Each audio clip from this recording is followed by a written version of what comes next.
ፍትዋት ህፃናት ሎሚ ንመሃሮ ዓይነት ትምህርቲ ሒሳብ እዩ።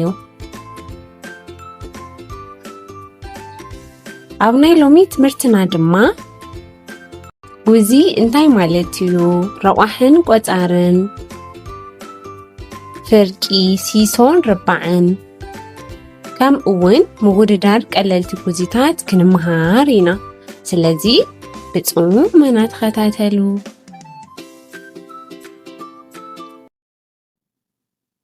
ጉዚ ማለት ካብ ሓደ ምሉእ ነገር ናብ ክፋላት እንትምቀል ዝገልጽ ቁጽሪ እዩ። ጉዚ ቆፃርና ረቋሒ ዝሓዘ እዩ።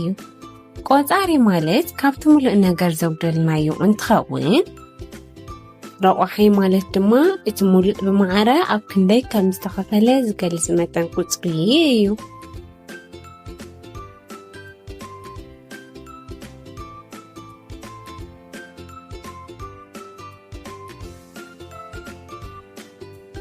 እዛ ንሪኣ ዘለና ምስሊ ኣብ 5 ተኸፊላ ኣላ። ሓደ ዝተቐለመ ክንደይ ክፋል ኣለዋ? 5። ሓደ ርእሲ 5፣ ሓደ ቆፃሪ እዩ፣ 5 ድማ ረቋሒ ይበሃል። ቆፃሪ በዝሒ ዝተቐለመ እንትኸውን፣ ረቋሒ ድማ እቲ ሙሉእ ኣብ ክንደይ ከም ዝተመቐለ ዝገልጽ መጠን ቁጽሪ እዩ።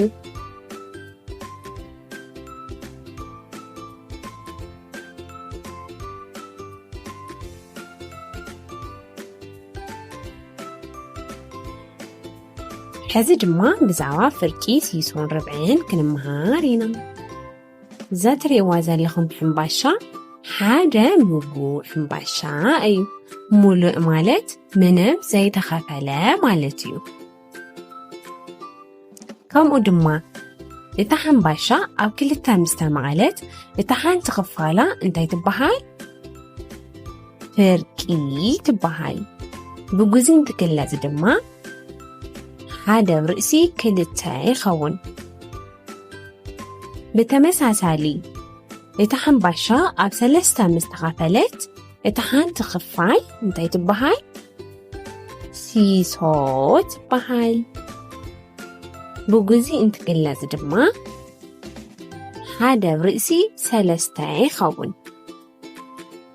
ሕዚ እውን እታ ሕምባሻ ኣብ 4 እንተመቒልናያ እታ ሓንቲ ክፋል እንታይ ትበሃል?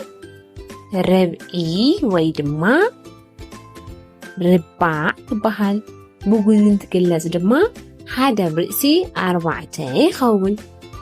ንፉዓት ህፃናት ካብዛ ንሪኣ ዘለና ፒዛ 5 ክፋል ኣለዋ። ካብዘን 5 ክፋላ ሓንቲ ክፋል እንድሕር ዳኣ በሊዕና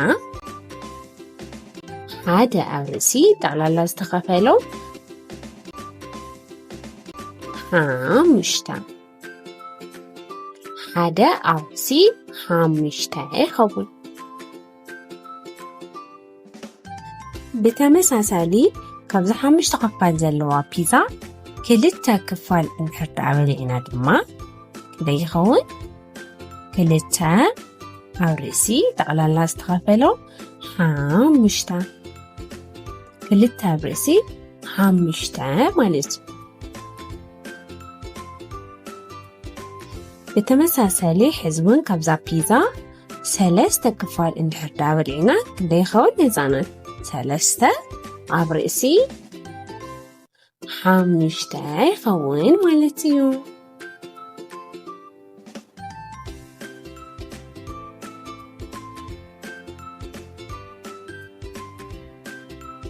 እዛ ንሪኣ ዘለና ድማ 4 ክፋል ኣለዋ። ካብዘን 4 2 ዝተቐለማ እየን። 2 ኣብ ርእሲ ጠቕላላ ዝተኸፈሎ 4 ኣለና።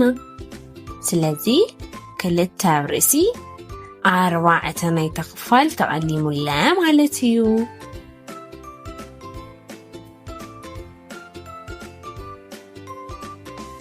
ሕዚ ድማ ብዛዕባ ምውድዳር ጉዚታት ክንመሃር ኢና።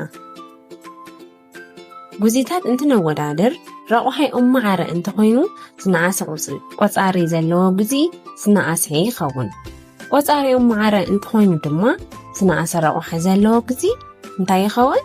ዝዓበየ ይኸውን ማለት እዩ።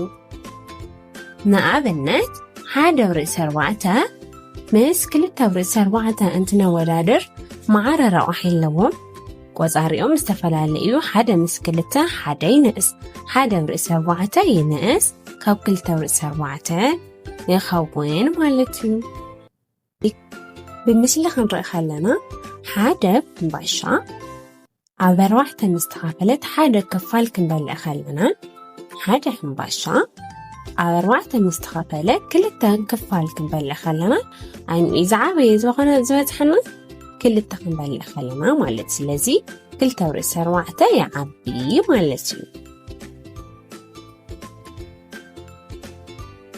ብተመሳሰሊ ዝተፈላለዩ ረቑሒ ዘለዎም ጉዚታት ክነወዳድር ከለና ድማ 1 ሕምባሻ ኣብ 5 ምስ ተኸፈለ 1 ክፋል ክትበፅሐና ከለና 1 ሕምባሻ ኣብ 4 ምስ ተመቐለ 1 ክፋል ክትበፅሐና ከለና ኣብ'i ዝዓበየ ዝበፅሐና ኣብ 4 ምስ ተኸፈለ እቲ ሓንቲ ክፋል ዝዓበየ ትበፅሐና ማለት ስለዚ 1/4 ይዓቢ ካብ 1/5 ይኸውን ማለት እዩ።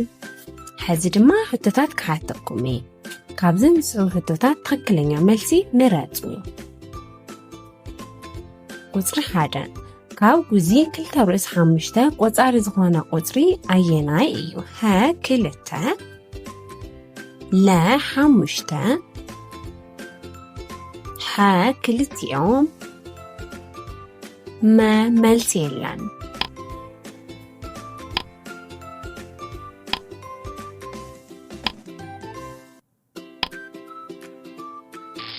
ፅቡቕ መሊስኩም ዶ? መልሲ ሀ 2 እንተኢልኩማ ትኽክል ኣለኹም። ቁፅሪ 2 ነዚ ዝስዕብ ምስሊ ብጉዚ ግለፁ።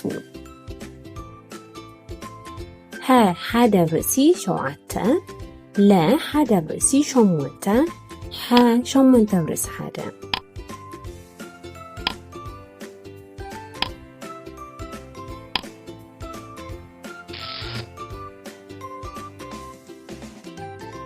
መልሲ ለ 1/8 ይኸውን። ጠቕላላ ክንደይ ክፋል ኣለዎ? እዛ ፒዛ 8 ክፋል ኣለዎ።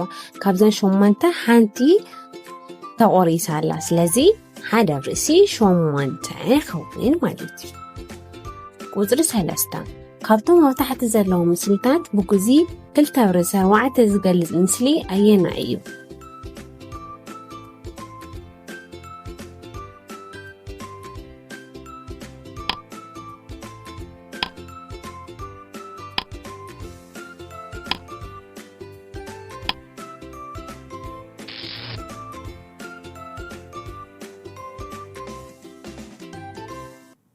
መልሲ ሀ ኢልኩማ ንፉዓት ሀ 2 ዝተቐለማ ኣለዋ 2 ዘይተቐለማ ስለዚ 2 ኣብ ርእሲ ጠቕላላ ክንደይ ክፋል ኣለዋ 4 ማለት ትምህርትና ክነጠቓልል ከለና ድማ ጉዚ ማለት ካብ ሓደ ሙሉእ ነገር ናብ ክፋላት እንትምቀል ዝገልፅ ቁፅሪ እዩ። ጉዚ እንታይ ዝሓዘ ኢልና? ቆፃርና ረቑሒ። እስኪ እዛ ምስሊ እዚኣ ብጉዚ ንግለፃ። 1 ኣብ ርእሲ 5 1 እንታይ እያ ኢልናያ? ቆፃሪ 5 ድማ ረቑሒ ትበሃል።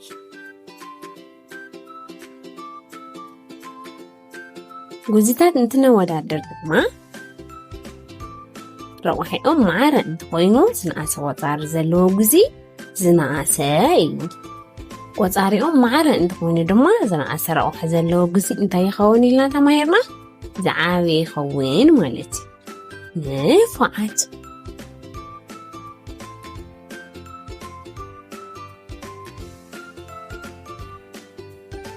ፍትዋት ህፃናት ናይ ሎሚ ትምህርትና ነዚ ይመስል ነይሩ። ቀፃሊ ብካሊእ እስካብ ንራኸብ ደሓን ኩኑ።